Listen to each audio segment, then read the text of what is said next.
guys, welcome back to Chisholm's channel, and today we're going to be talking about 5 things that you need to know before coming to the UK. Before coming to the UK, and what they should actually do once they arrive in the UK.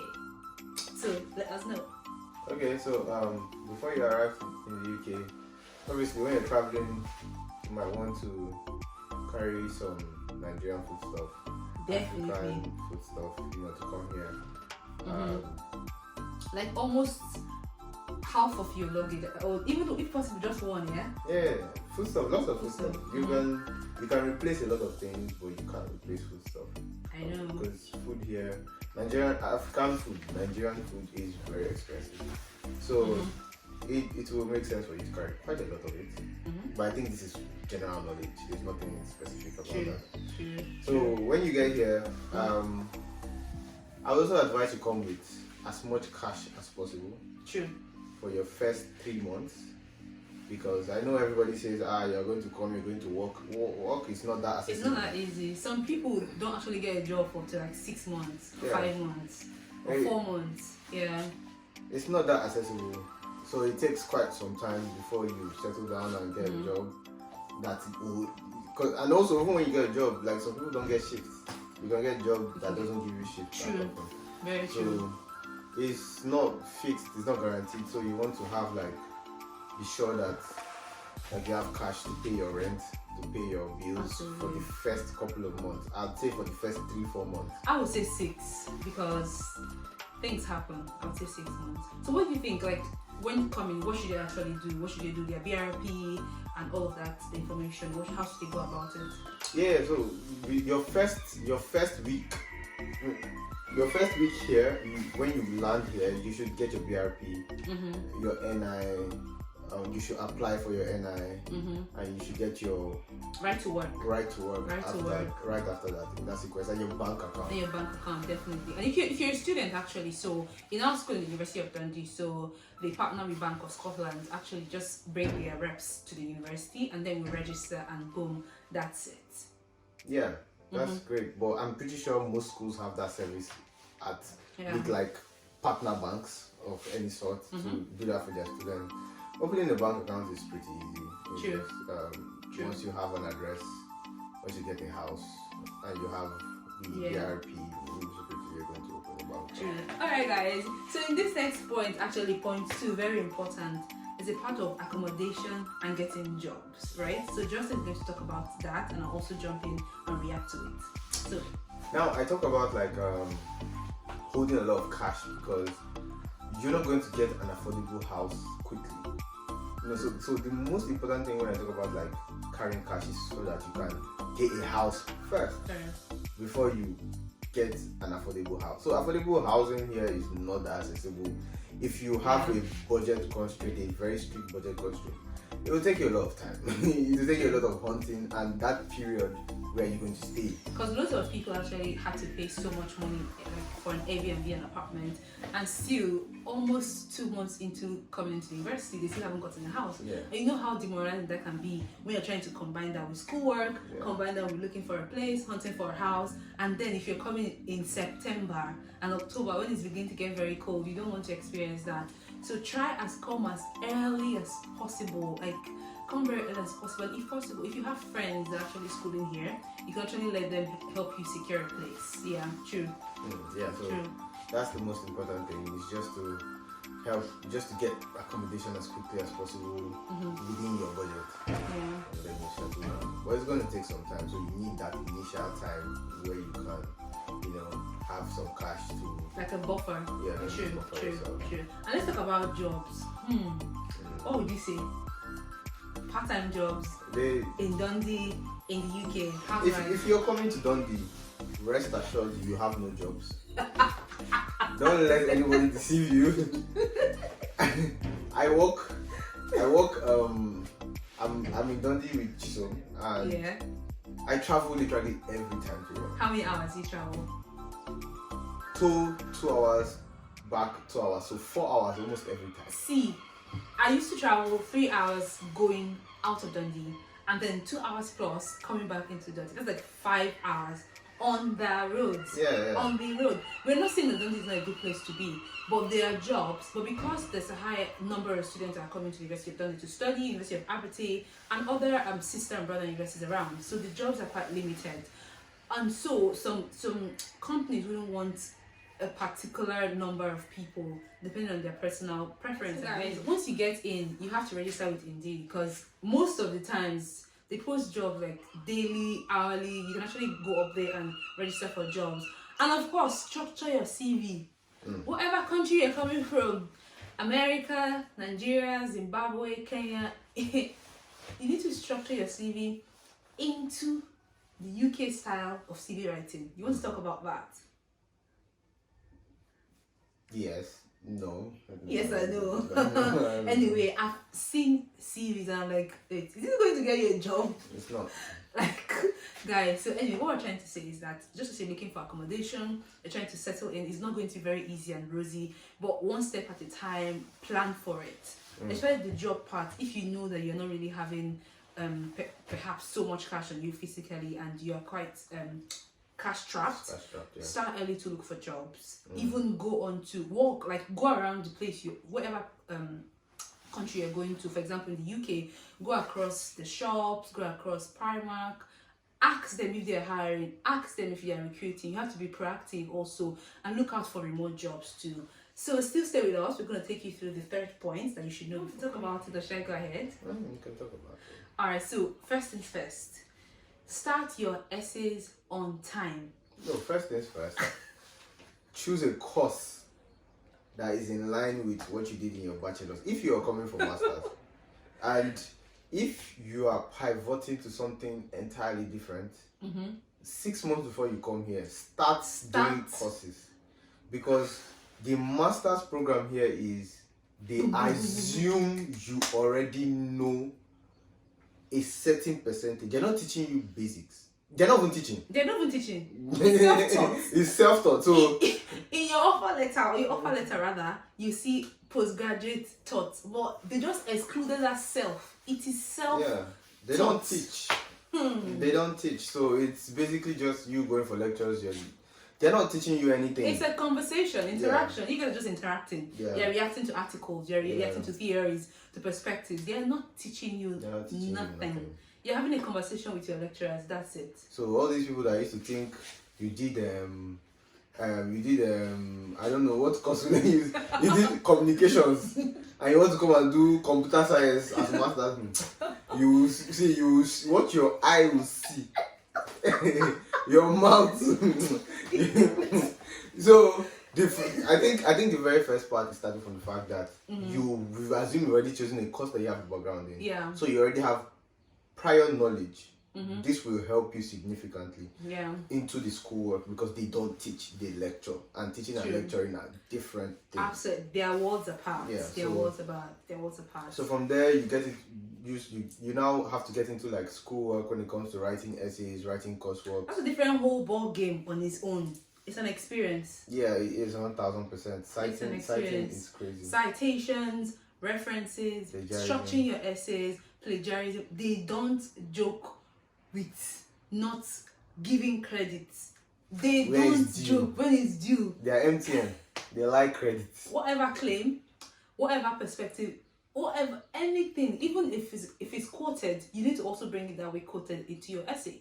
It's as deep as that. Like, and the funny part is, it's a developed country. It's not perhaps still a developing country whereby they don't have resources and access to materials that can easily track. They do. Like, it would show you when you submit your work for similarity checking tests. It's going to show. And imagine if you have like a shorter time to submit your essay, then it becomes a problem. Big problem. Becomes a problem. Yeah. And I also advise that if you're coming to the UK, start your essays on time. Not even on time, in time.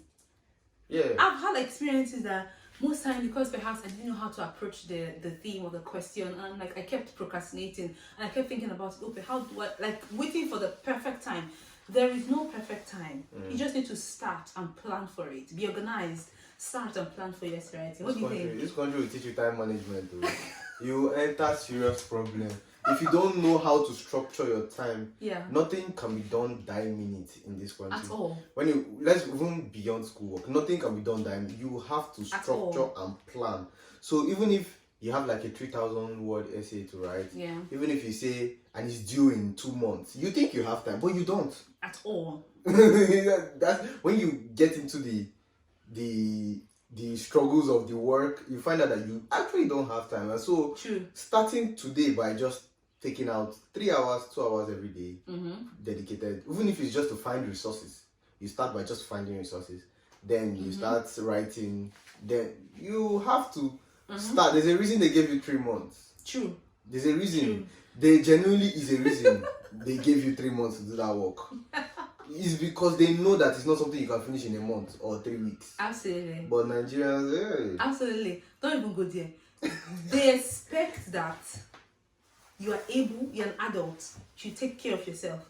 They expect you to produce quality work, well cited, well resourced, properly arranged. So those are their standards that if you don't meet, and there's nothing like let's pity you, or even it goes even down to bosses. If you're not there on time, the boss will never wait for you. The train will never wait for you. If you're there a minute late, you have to.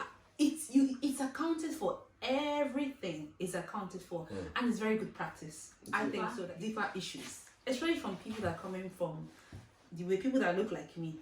Back home, sometimes we do not understand the supremacy of the rule of law, but here is the opposite. The law is for everyone, and it cuts across both child, adult, young people. Yeah. What's your take? The truth is that if you're a Nigerian or a typical African, I'm assuming, we are used to lawlessness. Not everybody. We're not saying the majority, but we know that the environment is lawless. In Nigeria, it's lawless. True. It's mostly there's no enforcement as much, and you can usually pay accountability, and you can usually pay your way through things. That is not the case here, especially in everything, all facets of life. Example, driving. The driving rules here are, my God, you will receive tickets on tickets on tickets. You will pay fines, bills, if you do not follow the driving rules. There's always an effect to your cost. Yeah. Whatever thing that you instigate, you will reap. You can't run away. Also, even all these laws about physical abuse, that if you slap somebody, you will end up in prison. True. You will even end up speaking in to someone rudely in a particular way, and the person expresses it in a way that the law feels that it oppresses the person, you would have problems. You will have problems. You can't speak to anybody anyhow. At all. You can't touch people. You anyhow. Can't. Do you understand? Physical. You know, in Nigeria, you're going to be like, You cannot. What? You cannot do that. You abuse. You can't. You just can't. So you just need to manage your emotions, manage how you relate to people, because people are coming from different backgrounds. Yeah. People see things differently, not the way you see it. Perhaps your understanding of friendship or your understanding of being playful might not what the other person sees it as. They might feel that's offensive, and that's a problem. And this cuts across every area, every aspect of living abroad. So guys, please take this seriously. If you have the opportunity, check online. You see resources and see what the UK government says about their law. Yeah, their law. And it cuts across even corporate working, even living as a student and all of that. It cuts across. So please take it seriously before you plan coming to the UK. Even when you relate with your colleagues and your co-workers, even when you relate with people here, there's some things that we do normally that to them that's harassment. True. There are some things that we say normally. Do you understand? For example, the other day, a Nigerian was with me and he was like, "Bro, you look so big now." I'm like, "Do you realize that you can't say that to?" Nigerians are so used to commenting on people's looks, like, which is okay. I'm a Nigerian, I have no problem with it. But you can't meet, and then you come and say, you tell your coworker, "Wow, you're looking so big. You've added weight." Hey, trouble. Hey, body shaving. Let me bust your brain. Same guy was talking to a girl, and you're like, "Look at how big you are," and she never spoke to him again. Never. And that's even the least of it all. not speaking to a person. Imagine if she took it up. Because there are agencies, there are charities, there are trusts that actually look out for this thing. For example, people that feel body shamed, it might make them not talk again for their whole life. It might cause them trauma. You know, all of these things, they take it very, very seriously. Yeah. So guys, once you're coming to the UK, please watch out. Be careful. Be super, super careful. And I'm going to add also be prayerful. Be super prayerful. Like even before, I'm sure that before you left Nigeria, you were prayerful. But coming here, please be more prayerful. So stay with us. We are almost at the 5th point. We're talking about the difference in culture and lifestyle that we've experienced. Yeah. Personally, like I think in my previous video I was talking about maybe relating to people in the gym, how it's very different here. So most people, they're mostly on their own headphones, they really don't interact, except you've begun to make friends. But usually it's not the same. It's not the same at all. What do you think? You go to the gym frequently? Yeah, so it is the same thing in the sense that what she's saying, I mean, I'm agreeing with her in the sense that I was a frequent like gym guy in Nigeria, and I am a frequent gym goer here. Yeah. And I can tell you for a fact that the way people relate to people in Nigeria and they're even going off the sample size of gym is so different. I can see the same set of people every day for 90 days. We will never speak at all. Like, you will never say you will never speak. But in Nigeria, I can see one guy or one girl 3 straight times and we have become friends. Like we'll start texting. When are you coming to the gym? We'll start talking. Absolutely. But Absolutely. here, everybody minds their business. All you get is this.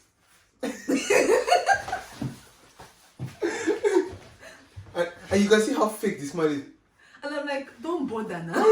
There's no need. Like don't bother. I didn't ask for that shit. You're like, so this is their culture. It's not a good thing or a bad thing. But back home, when we give you a smile, we are giving you a true smile. So we would think about it to know if I should smile to this person or not. And back home, if we don't smile to you, we are not smiling to you. Yeah. And if we're smiling to you, it comes from the heart. Nigerians are too real. These people are fake. I'm not gonna lie. These people are fake. No. They're smiling to you. The moment, and you can, I'm like, bro, I can literally see you frown the moment you turn. I can literally see how fake this smile is. Like it's like robots. I can see through your fake smile. Like there's no need. Like why do you feel the pressure to put a smiling front? And you know this is beginning to eat into our black people or people like my color. Like we are just gradually getting into that phase of giving that fake smile, because when you give that bright smile, it seems that perhaps you're becoming to be too needy or you want to get more attention. So it kind of affects our living in a way. Anyway, back to the point of culture and lifestyle. So what other lifestyle that you want to talk about, or that is the weather? Please, if you are coming, I'm not saying that what you're going to buy from your house will be rubbish. It will be rubbish. I'm not saying that it wouldn't work, but just get something to keep yourself clothed and warm before coming. But just get prepared. Once you get here, you can actually buy all of this stuff. I remember someone was telling me that, so don't bother, don't go with anything. Once you get there, buy your warm clothes. Right. And I did not listen, and I brought some stuff. But still, you have to wear like 3 or 4 or 5 before you're comfortable. So once you're coming here, be prepared for the weather. Even if it's summer, please still bring warm clothes, because their summer has still like a similarity with winter. Okay, yeah. So what else do you want to talk about? I think your weather points, Scotland and England are a bit different, so it kind of depends on the country you're going to. Scotland is colder than England, so you might want to also factor that in when you're considering the weather. Yeah, true. So what do you think about dating in respect to people coming in? So if you're not coming in dependent or you're coming in single, it varies. Trust me, it varies. You want to talk about that? Yeah, I think if you meet Nigerian guys here, I'm not gonna lie, Nigerian guys know to they follow Nigerian beat, but guy. But I'm not gonna lie, but lots of people have this argument on Twitter and all of that, but I think it all depends on the vibe. Like if you have a good vibe with the person, nothing's gonna stop you guys. Are you okay? What do you mean? Are Nigerian guys right? There's no vibes. I'm not following Nigerian babes. No, but serious. Some guys are still there, like they're still I'm hitting on joking. Nigerian girls. I'm joking. But some of them do not want to for specific reasons. Obvious reasons, but I'm just joking. I'm joking. Nigerian babes are fantastic. They are the best fit for the Nigerian guys. So obviously, it's easier for you to get with Nigerian babes. True. But the general notion is that, you know, the if you want to cross date, I'm assuming, which is you want to date someone outside Nigeria, somebody of maybe British descent or just a multinational. It's a bit different. In Nigeria, you can't just talk to people anyhow. You can't approach women as randomly as guys do it in Nigeria. True. You know. It must be in social places. Yeah, so like perhaps going to the pub, going at to the beach, the club. going and to if you are not people that actually go festivals. to those places, you go online. Go Afro Nation. Go Afro Nation. Go to festivals. Yeah. If you go festivals, you go concerts. You go all those type of stuff. Yeah, you can talk to girls there, but if you are just on the road, please don't do that shit. It's not acceptable. It seems like it seems to be rude, or it's been assumed to be rude in the sense that why are you talking to me? Why not go to an online app and find me there, or come to the club or to the pub or to festivals, just like you said. It's very different living abroad. Yeah, and online dating is actually a big thing here. Yeah. It actually works. Yeah. People go online to find dates, find friends, and even find flings. Yes or no? Yeah, find flings. Yeah, find flings. So please be careful out there. But people also get married now. People want to, but people want to. People also want flings now. Why are you saying be careful? I know, but it's very strange. Like, how is it strange? How do you just want a fling? That's for you. You see, this is why Nigeria guys are real for Nigerian babes. No, guys, I'm serious. Like, I'm a Christian, so all of these things, it's very unnatural for me. I'm not saying that perhaps if I get the opportunity to meet someone online, for example, but I mean, just going with the mindset of I'm going for a fling, it's so strange. Anyway, that's not the yes to me, and to most people that's sensible.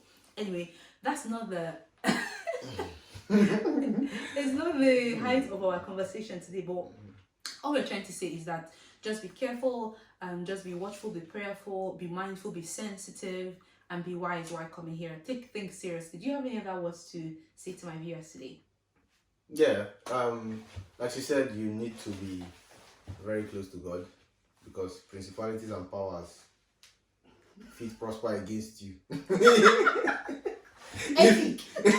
if you don't take your time, right? And that's just it. Just be careful, be very wary, be aware of the political situation and the laws.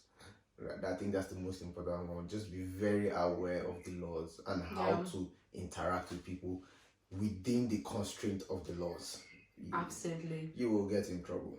Absolutely. You will get deported.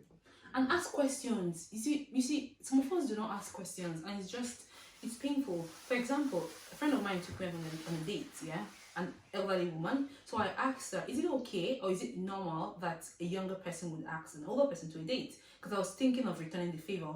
You see, I had to ask to know. And she was like, oh, no, it's not a problem. But in some other cultures, you might want to take an elderly person to date. Like, if I'm back in Nigeria, the one would be like, what are you taking me? And don't you have respect? Or your father would be like, what? You understand? So just keep asking questions. And they buy incident, when you're not judging, or dear fools, assume you're fuma.